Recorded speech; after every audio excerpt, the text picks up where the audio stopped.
মাসুদ আজহার হচ্ছে পাকিস্তানের সবথেকে ডেঞ্জারাস টেরোরিস্ট। এ শুধুমাত্র পাকিস্তানের টেরোরিস্ট নয়, একে সমগ্র পৃথিবী সবাই জানে। He is the recognised terrorist of this world. 2019-এ আমাদের 40 জন জওয়ানকে তারা শহীদ করে দেয়। তবে ভারত কিন্তু চুপ থাকেনি।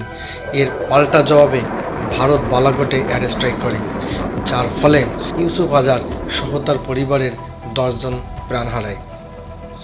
তবে তাতেও বিকৃত মস্তিষ্কের যে টিম, তাতেও কিন্তু তাদের শিক্ষা হয়নি।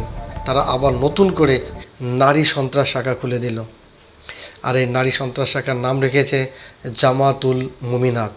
যে সমস্ত দরিদ্র পরিবারের মহিলারা এই মগজ ধোলাই করে এই সাদিয়া আজহার এই অর্গানাইজেশনে তাদের নিয়ে আসতো, এই জামাতুল মুমিনাতে তাদেরকে অন্তর্ভুক্তি করার কাজ এই সাদিয়া আজহার করত।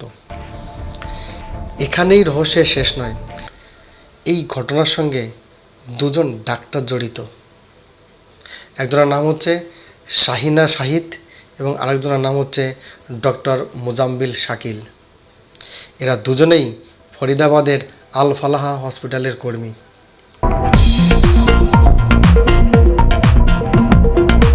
আমার ভিডিওটি যদি ভালো লাগে তাহলে অবশ্যই লাইক, শেয়ার এবং সাবস্ক্রাইব করে পাশে থাকুন।